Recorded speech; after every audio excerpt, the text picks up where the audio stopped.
Muito boa tarde, estamos de volta com o podcast Coisas do Cotidiano.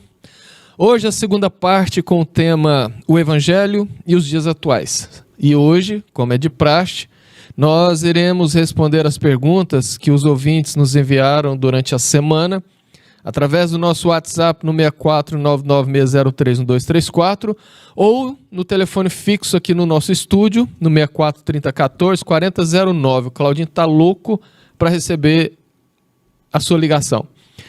O nosso programa é retransmitido pelas páginas do Centro Espírita Allan Kardec de Jataí, Livraria Espírita Allan Kardec de Jataí, Casa do Caminho de Jataí, Lar Espírita Forças do Amor de Jataí, Mansão do Caminho de Quirinópolis, Allan Kardec da cidade de Mineiros e Rádio Portal da Luz de Dourados, Mato Grosso do Sul.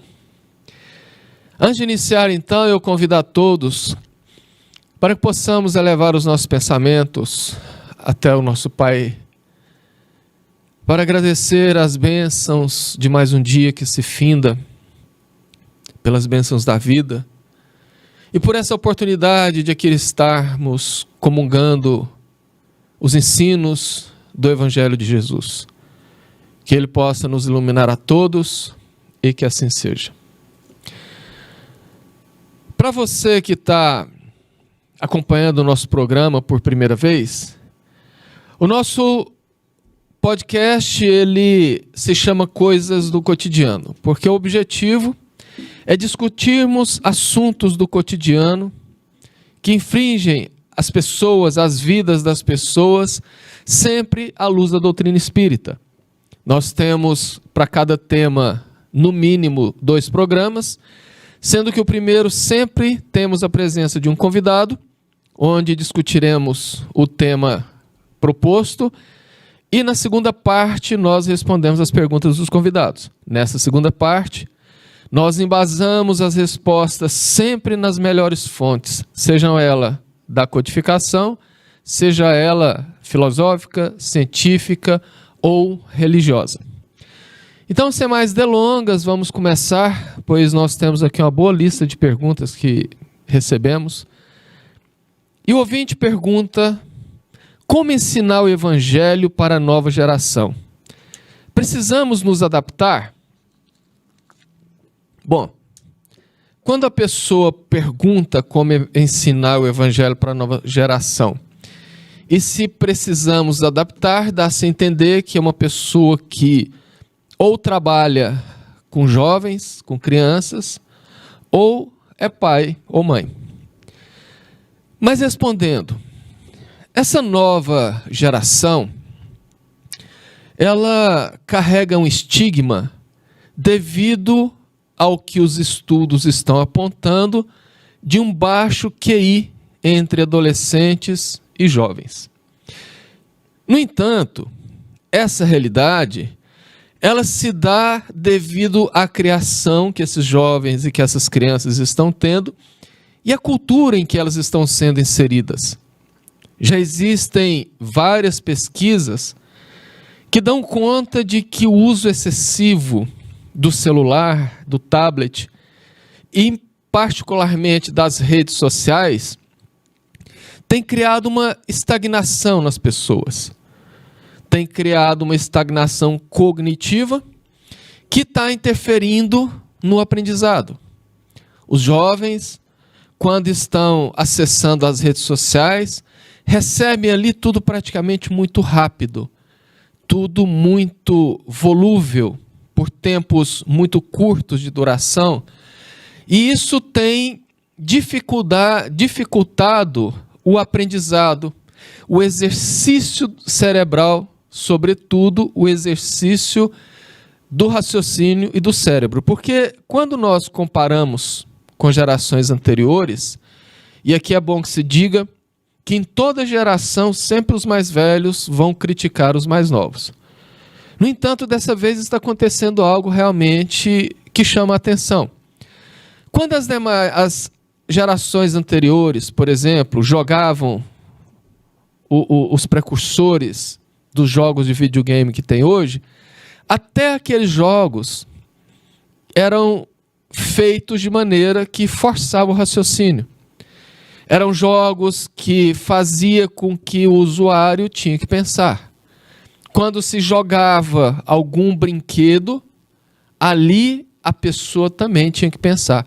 Nas redes sociais, não. É tudo pronto, tudo empacotado e tudo muito rápido. Então, essa cultura tem gerado essa letargia de pensamento e de aprendizado que tem causado isso. No entanto, é importante nós entendermos que isso é um fenômeno social. Isso é um fenômeno familiar.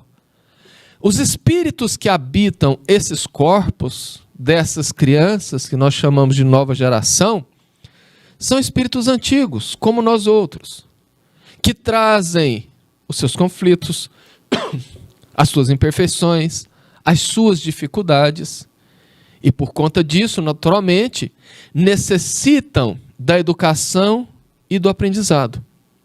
Portanto, eu vejo isso como algo momentâneo, que a própria vida possui mecanismos para fazer essa correção ao longo do tempo. A vida geralmente apresenta certas dificuldades que vão causar muita dor, mas é um mecanismo para fazer esse ajuste.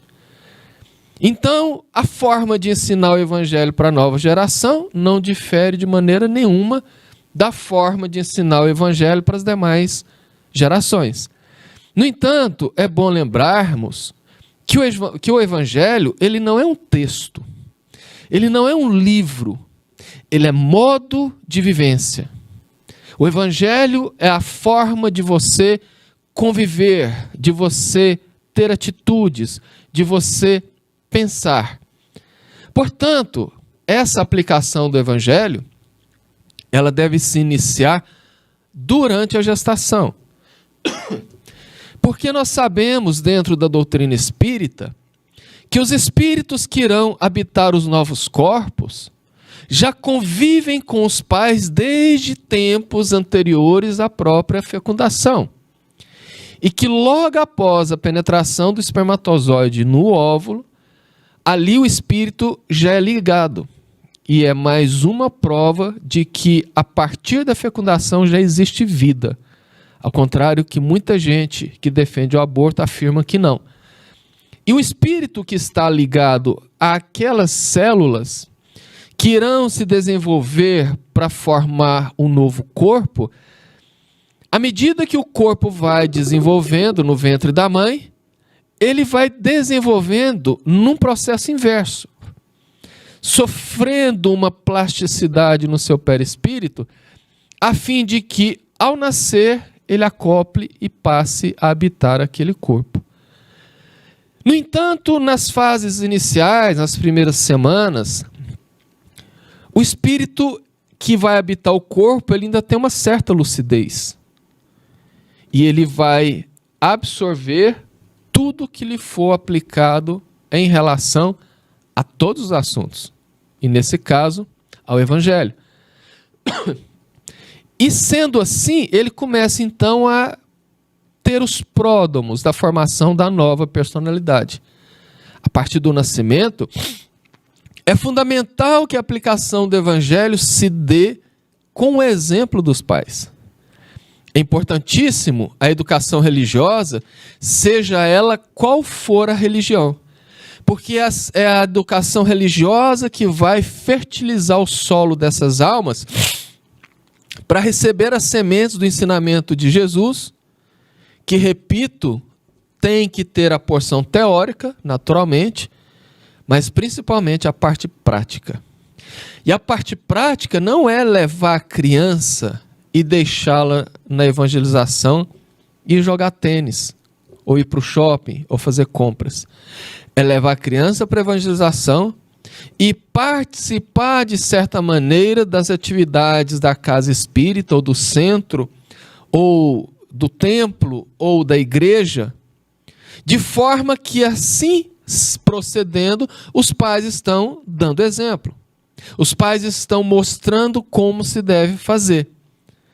Por isso que é fundamental iniciar a aplicação do Evangelho da maneira convencional, desde a gestação, passando pela educação religiosa na primeira e segunda infância e transcorrendo dali para frente com a aplicabilidade prática do que foi ensinado nesse tempo todo. Pergunta de número 2. Existe diferença de peso na responsabilidade da divulgação do Evangelho há centenas de anos, quando ele era discriminado, e agora que ele possui mais adeptos e liberdade para isso? Vamos repetir. Existe diferença de peso na responsabilidade da divulgação do Evangelho, que desde há centenas de anos vem sendo feito quando ele era recriminado, e agora que possui mais adeptos e liberdade. Bom, por diversas vezes, quando estudamos o Livro dos Espíritos, os Espíritos respondem a Kardec sobre diversos temas que Deus julga segundo a intenção. Naturalmente, a lei ou a divindade não fica observando o que nós fazemos, os nossos atos, mas o nosso coração naquele momento. E uma das perguntas que para mim é a que mais ilustra bem essa parte, é quando Kardec pergunta se um soldado numa guerra atira no seu inimigo e o mata, se ele tem responsabilidade frente à lei. E ali os Espíritos respondem que Deus julga pela intenção. Se na hora do combate, aquele soldado está imbuído de defender a vida, de defender a sua pátria, e está praticando aquele ato com dor no coração, tem um peso. Agora, se ele está fazendo aquilo com ódio, com sensação de vingança, tendo gosto naquela batalha, aquilo vai ter um outro peso. Logo, absolutamente nada do que fazemos fica fora do crivo da intenção. Ou seja, o peso das nossas responsabilidades está atrelada à intenção. Isso é muito bem explicado também por Jesus na parábola do óbolo da viúva. Quando ele está parado perto do templo, aliás, quando ele está no templo, e próximo ao gasofilácio, que é o local onde as pessoas faziam as oferendas. Então vinha toda sorte de gente ali jogando suas moedas. De repente chega uma senhora muito simples, muito humilde, e deposita uma moedinha lá. Jesus então chama a atenção dos seus discípulos e diz: em verdade vos digo que aquela mulher, ao dar aquela pequena oferta, ela fez muito mais do que todos os outros. Porque todos os outros deu do seu excesso. Aquela mulher deu do seu necessário. Ou seja, a intenção. E isso é tão profundo que se liga diretamente ao grau de consciência e de conhecimento do indivíduo. Ou seja, quanto mais consciência se tem do que está fazendo, mais responsabilidade. Vamos ao exemplo prático. Com a pandemia, a internet foi inundada de canais de vídeos. Foi inundada de pessoas que, buscando uma visualização, buscando um holofote, começaram a usar a doutrina espírita para fazer os seus vídeos e com isso ganhar visualizações, ganhar likes. O problema é que nem todo o conteúdo desses tem teor doutrinário. Ou seja, nem tudo que está ali coaduna com o que tem na doutrina espírita. Sem falar outros conteúdos que não são verídicos ou bem intencionados. Nós vemos inúmeros produtores desses vídeos dizendo que querem divulgar a doutrina espírita. Inclusive eu já vi vários que a pessoa ainda usa a frase do Emmanuel no começo: a maior caridade que pode se fazer pela doutrina espírita é a sua própria divulgação. E começa a misturar coisas antidoutrinárias. Até OVNIs ele já colocou no programa dele. Eles estão preocupados com a divulgação? Com certeza não. Pelas atitudes, sem querer julgar, nós percebemos que eles estão preocupados com a monetização dos seus vídeos. Eles estão preocupados com a quantidade de curtidas e de compartilhamentos e assim acabam prestando um verdadeiro desserviço ao espiritismo. Porque muitos deles, outros seriam o caso, inserem ali os seus achismos, inserem ali as suas opiniões próprias.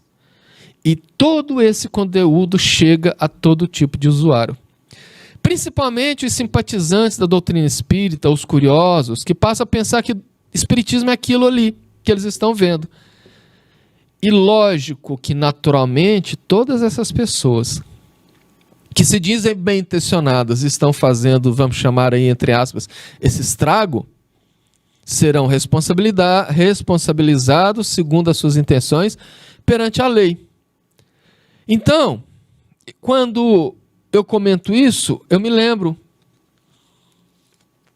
de uma história que no programa passado nós comentamos aqui, de que Kardec estava há uma semana lembrando muito de Martinho Lutero, que era uma figura que ele tinha muita admiração e respeito, que foi o precursor do protestantismo e que àquela época já havia desencarnado.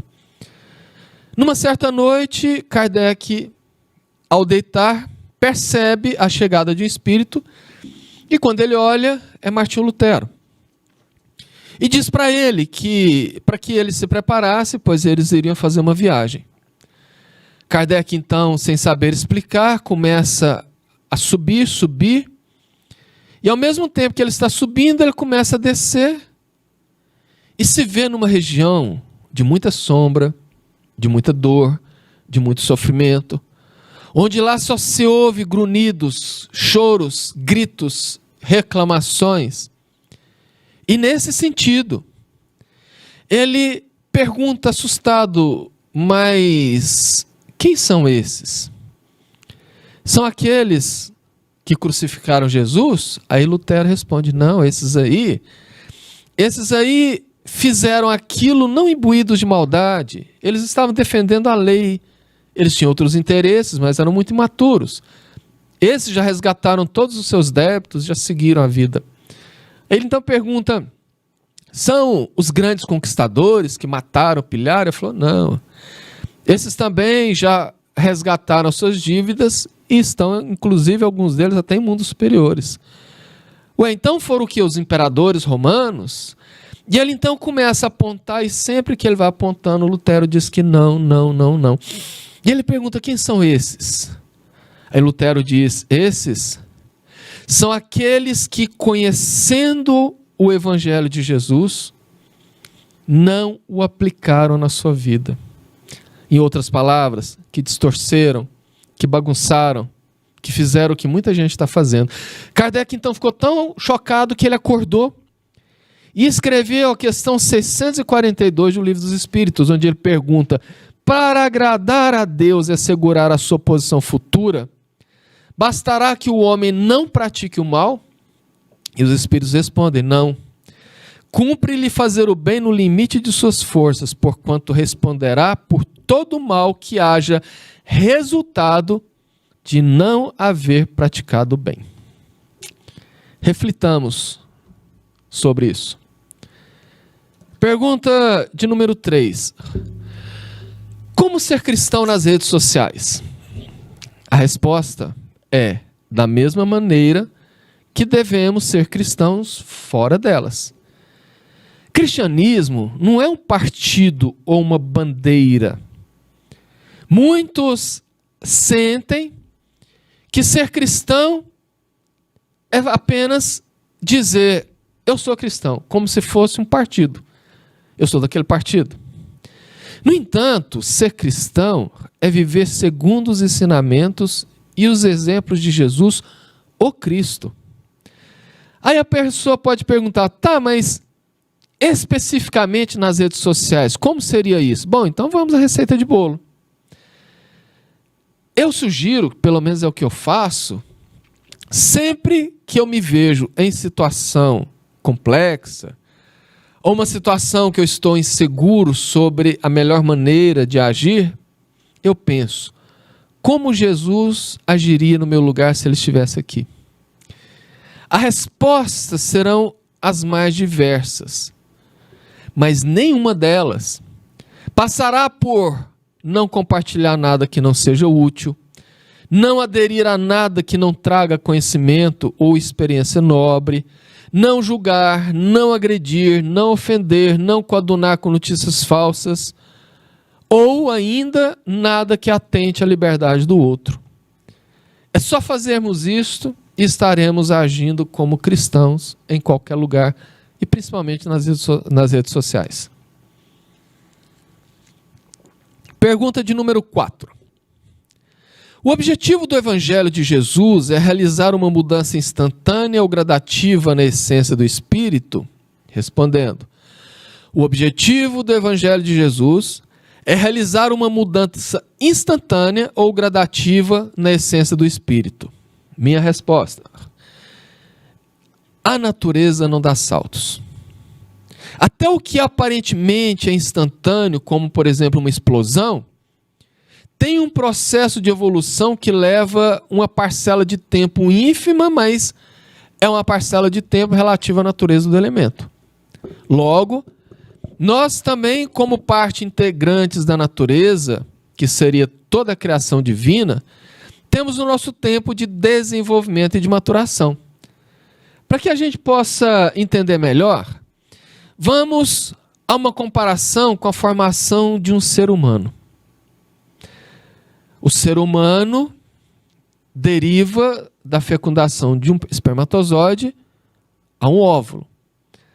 Ali, desde a fecundação, passando pela fase embrionária, o nascimento, a adolescência, ou melhor, o nascimento, a infância, a adolescência, a juventude, a fase adulta, até a senectude e o desencarne. Com o espírito seria mais ou menos a mesma coisa, exceto o desencarne, porque somos agora eternos depois de criados por Deus. Mas o espírito passa por uma gestação, onde nem é chamado de espírito, mas princípio vital. Quando despertamos a consciência, ali nós estamos na infância da vida espiritual. E a partir daquilo nós vamos amadurecendo, nós vamos crescendo. E em particular, nós aqui da Terra, onde houve um planejamento e um processo muito longo e gradativo, Jesus, desde todo o tempo, enviou seus missionários para preparar o solo. Depois veio ele próprio e depois os seus emissários continuam vindo. E nós? Como nós estamos? Nós tivemos o exemplo e a aplicabilidade do Evangelho durante todo o período. Mas como que nós estamos agora, 2000 anos depois de que Jesus esteve aqui? A minha resposta é que nós estamos moralmente muito próximos do que éramos naquele tempo. Vamos a uma analogia, a um exemplo que eu acho que você vai concordar comigo. Por exemplo, na época de Jesus, existiam as Saturnálias, que eram festas no final do ano, onde por uma semana até os escravos adquiriam liberdade para poder beber, comer e participar de orgias quanto e como quisessem. Hoje, 2000 anos depois, o que mudou? Basta vermos como são as festas de carnaval. Porque até mais ou menos uns 30 anos atrás, as festas de carnaval eram apenas no carnaval, geralmente em fevereiro, no máximo começo de março. Agora não, criaram as tais micaretas, que são os carnavais fora de época, e passou a ter carnaval o ano todo, em diversas cidades do Brasil. Onde, segundo imagens, vídeos nas redes sociais, e segundo reportagens de muitos jornais, as orgias, o sexo explícito acontece nas ruas, nos becos, sob os carros. Em essência, qual a diferença entre isto e há 2000 anos atrás? No meu entendimento, quase nenhuma. Vamos a mais um exemplo. A época de Jesus, lotava-se o circo romano, que eram as arenas, para assistir 2 gladiadores lutarem até a morte. Cerca de 50, 60, 100 mil espectadores, como é o caso do Coliseu em Roma, gritavam excitados quando aquilo acontecia. E hoje, 2000 anos depois, não existem as arenas, não existem mais os circos romanos. Existem as arenas de UFC, onde milhões de espectadores, no conforto das suas casas, assistem 2 gladiadores se espancarem arrancando sangue quase até a morte. Moralmente falando, qual é a diferença? Nenhuma. Só mais um exemplo. Era comum, inclusive era norma ou lei, que à época de Jesus as pessoas fossem apedrejadas caso cometessem algum erro, geralmente adultérios ou roubos.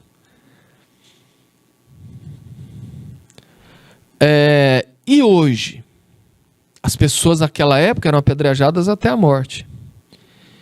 E hoje, qual é a diferença? As pessoas são apedrejadas moralmente nas redes sociais.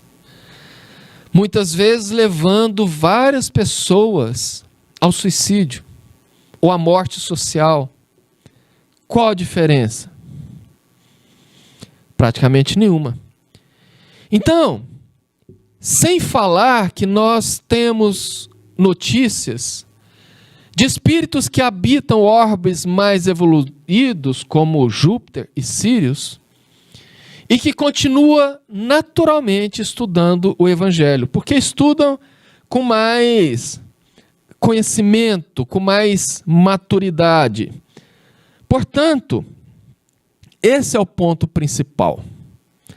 O objetivo do Evangelho de Jesus é modificar o ser, mas dentro do tempo dele, da maneira gradativa, até mesmo porque cada vez que formos compulsar o Evangelho, vamos entender de maneira diferente, dado a nossa maturidade. Pergunta de número 5. O Evangelho precisa de alguma bandeira ideológica para sua divulgação? Sim, precisa. A bandeira ideológica de Jesus. Como identificar, pergunta número 6, como identificar aqueles que foram realmente escolhidos por Jesus para dar continuidade à sua mensagem? Repetindo, como identificar aqueles que foram realmente escolhidos por Jesus para dar continuidade à sua mensagem? Minha resposta? Pela conduta deles. Jesus mesmo disse em O Sermão do Monte, reconhece-se a árvore pelo fruto.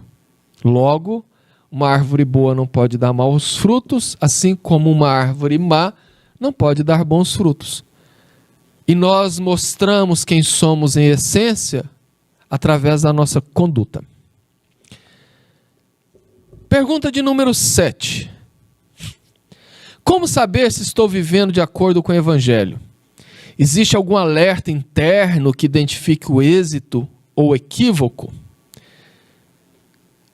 Essa pergunta me faz lembrar da famosa pergunta 621 do Livro dos Espíritos. Quando Kardec pergunta, onde está escrita a lei de Deus? E os Espíritos respondem, na consciência. A consciência é a maior vigilante de todas as nossas ações. Sem nenhuma exceção, todos nós sabemos quando estamos agindo corretamente ou quando não estamos agindo corretamente, justamente pelo que nós sentimos. Nós sentimos quando estamos no caminho certo, assim como nós sentimos quando não estamos no caminho certo. O que precisa para melhorar essa sensação é melhorar a acuidade. É desenvolvermos a sensibilidade de ouvir a nossa consciência. Porque quando nós fazemos isso, nós podemos mudar toda a nossa vida. E mais um alerta. É fundamental o autoconhecimento, porque se pode facilmente confundir a sugestão de um espírito perverso com a voz da consciência. Ideias não são sentimentos. Embora possam ser confundidos, precisamos desenvolver essa percepção para saber separar as coisas. E o caminho para desenvolver essa percepção é inicialmente o estudo, porque com ele nós conhecemos a parte teórica e depois colocar em prática para que possamos sentir. Pergunta de número 8. Alguns cristãos imaginam que Jesus veio para uma única missão, nos salvar do pecado e do inferno. Como explicar que, na verdade, Jesus foi uma mensagem viva e que mesmo após a sua desencarnação permanece presente em diversos acontecimentos da antiguidade até a atualidade? Bem, antes de responder, nós precisamos entender 2 pontos fundamentais. O primeiro ponto é que existe a imaturidade espiritual. O segundo ponto é que existe a comodidade natural. A imaturidade espiritual, ela está diretamente ligada à nossa capacidade de compreensão de certas verdades. Muitos espíritos, encarnados ou desencarnados nesse planeta de provas e expiações que é a Terra, ainda têm dificuldade de compreender certas verdades, de aceitar certas situações. Da mesma maneira, buscando aquele exemplo da resposta passada, onde comparamos o desenvolvimento de uma pessoa ao desenvolvimento do espírito, uma criança que está começando o seu período estudantil, escolar, tem dificuldade de compreender, por exemplo, uma equação de 3º grau, dado a imaturidade ao conhecimento. Logo, muitos não compreendem porque são manipulados por religiosos, que sabendo disso, impõem as suas ideias próprias ou as suas interpretações equivocadas. E essas pessoas aceitam, acreditam, porque acham que tudo que o líder religioso fala é uma verdade, porque afinal de contas, eles têm ou deveriam ter o Mas não é assim que acontece. Essa é a famosa vida de gado. Outros já têm a capacidade de compreender, mas preferem acreditar na receita fácil, que não exige esforço, ou seja, de que Jesus morreu na cruz para nos salvar. Isso chega a ser um pouco quanto pueril, porque Jesus não morreu para nos salvar. Jesus viveu para nos salvar.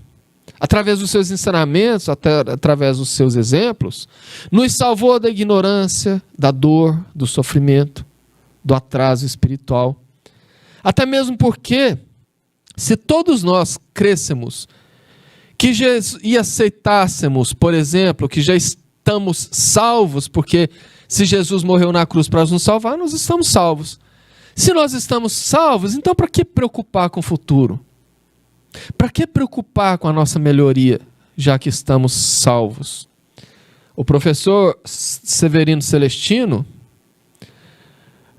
que mora no Nordeste, na Paraíba, é professor de religiões na Universidade Federal da Paraíba, ele conta que certa feita estava lá no colóquio com um dos seus alunos, que era evangélico, e um dos seus alunos perguntou: professor, o senhor já aceitou Jesus?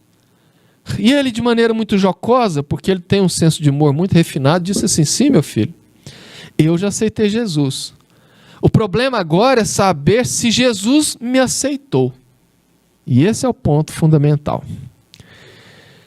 Pergunta de número 9. Pode-se dizer que, atualmente, todas as almas na Terra têm contato direto ou indireto com o Evangelho? Como isso se dá? Vejamos bem. Hoje nós somos mais ou menos 7 bilhões e 600 milhões de almas encarnadas, ou seja, na carne, fora os que estão habitando fora, que é um número bem expressivo, é um número expressivamente maior. Portanto, nós somos 7 bilhões e quase 600 milhões de consciências diferentes. Cada um com a sua forma particular de pensar, de agir. Logo, uma mensagem, ela não pode ser apresentada da mesma maneira para todas as consciências. É por isso, inclusive, que existem diversas religiões. Porque as diversas religiões estão feitas para se adaptar à condição de cada tipo de pessoa. Tem pessoas que necessitam de uma religião mais engessadora, mais pragmática. Outros, basta uma religião libertadora. Portanto, isso seria, se fosse colocado para todos de maneira igual, seria no mínimo uma agressão de consciência. E como os espíritos respondem, Deus não agride consciência. Por outro lado, é bom lembrarmos que o Evangelho ele é universal. No entanto, não necessariamente se enconra apenas na Terra. Na mesma frase, da mesma maneira escrita, da mesma forma que se encontra em outros planetas mais evoluídos. Por exemplo, a matemática, ela é explicada no primeiro ano de uma forma, mas na universidade ela é explicada de outra forma. Mas a essência é a mesma. Tudo é matemática e ela não foge da essência. O Evangelho na Terra é aplicado de uma forma, em Júpiter outra, em Sírius outra, mas a essência é a mesma. Porque a maneira que ela é aplicada se dá segundo o conhecimento das pessoas.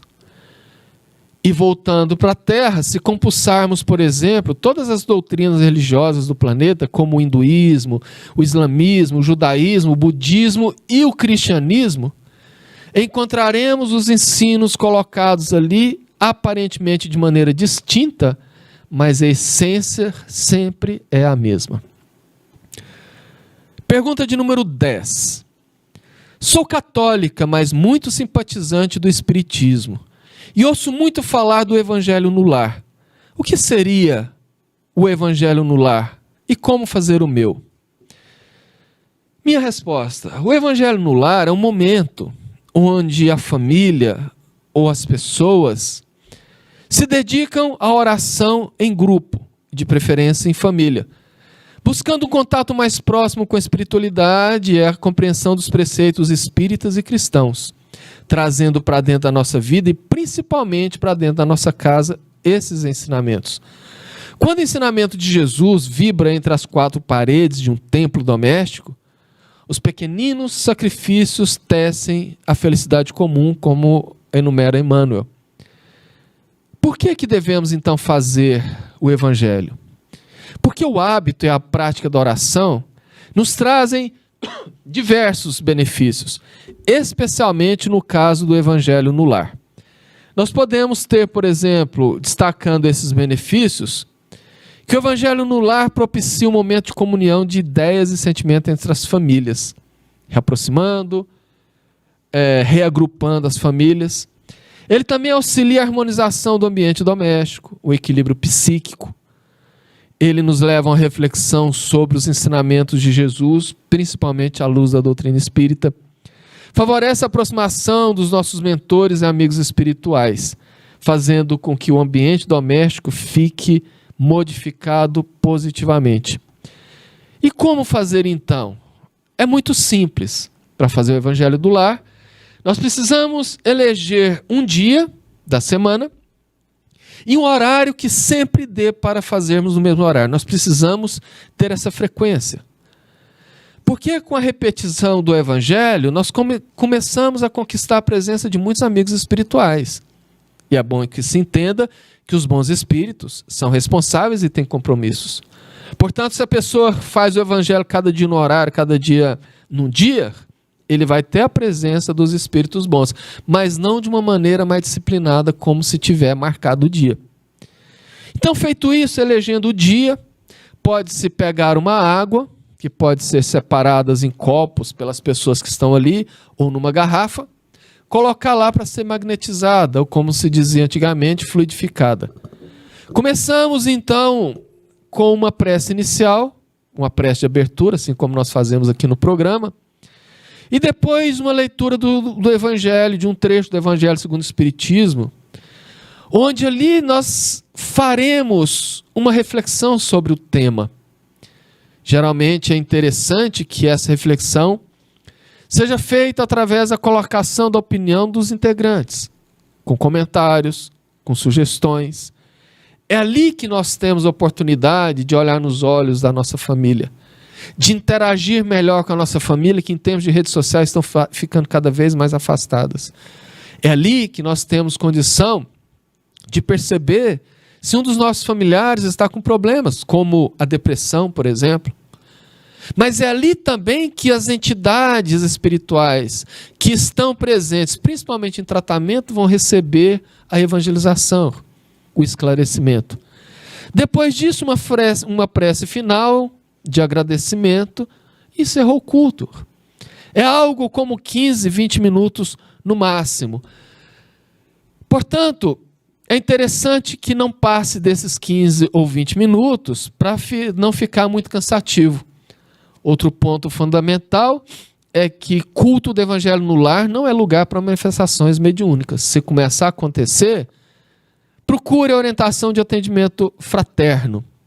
Outra coisa é a importância de que a família participe. Mas se a família não quiser participar, não se preocupe. Escolha um local tranquilo da casa, o seu quarto, por exemplo, se tranque lá e faça sozinho.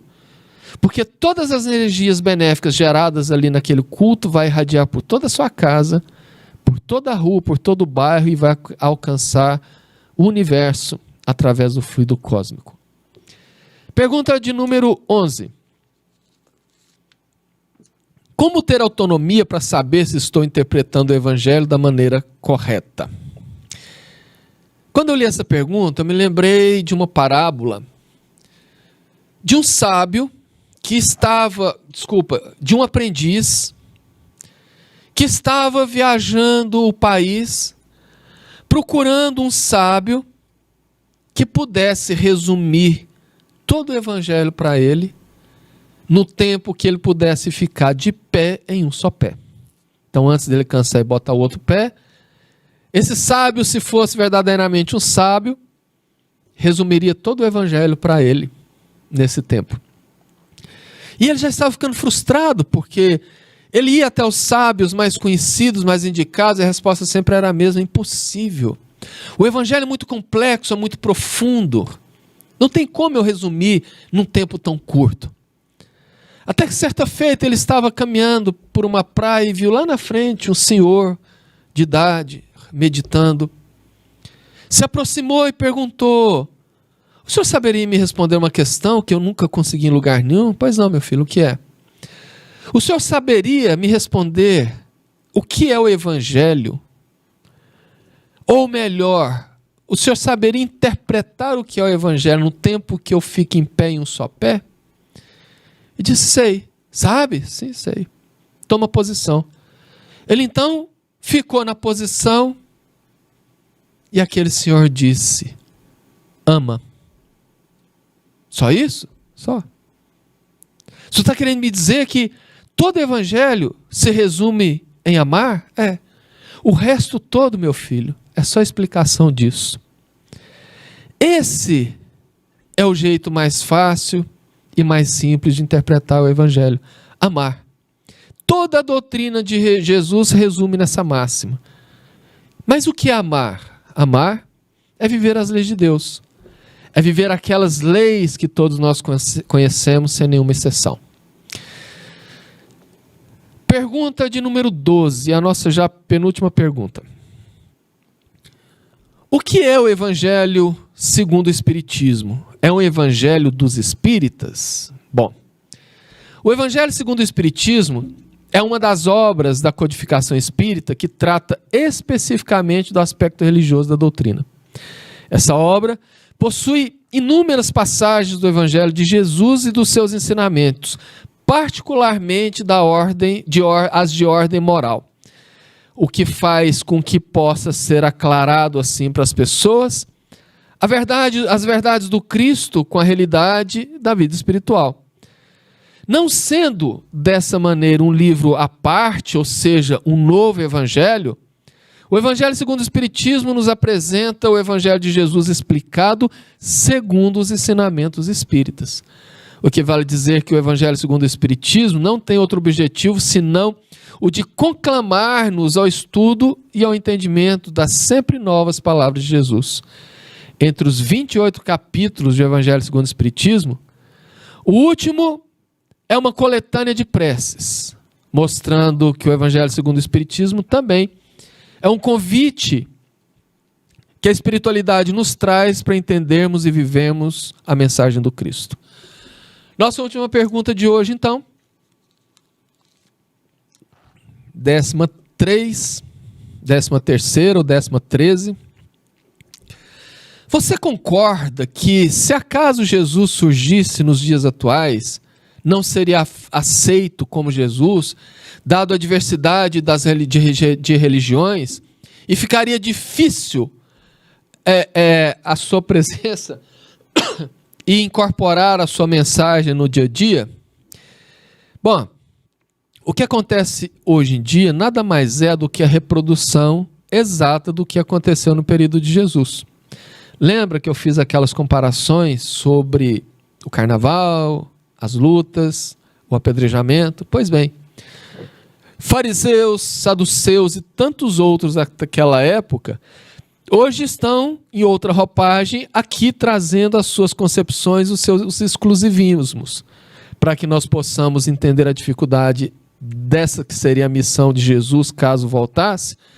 Basta observarmos os atentados, os mal-entendidos que hoje sofre a doutrina dos espíritos, pois ela vem verdadeiramente como a mensagem do Cristo para os dias atuais. Então, de certa maneira, é o Cristo voltando. E como as pessoas recebem?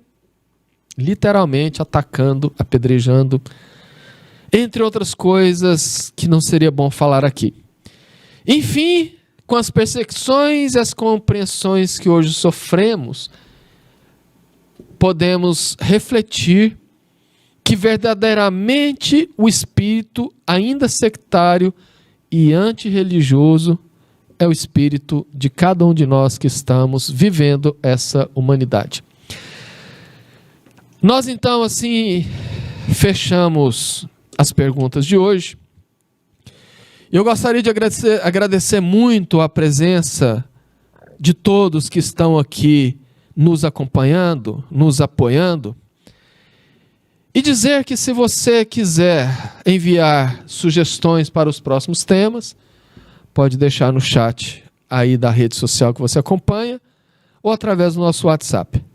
Eu convido a todos então para que possamos elevar os nossos pensamentos a Jesus e agradecer por esse momento de comunhão, de aprendizado. Que o Mestre amado possa nos iluminar no restante dessa noite, da semana, abençoando e iluminando também todos aqueles necessitados, seja no plano físico, seja no plano espiritual, em particular os suicidas.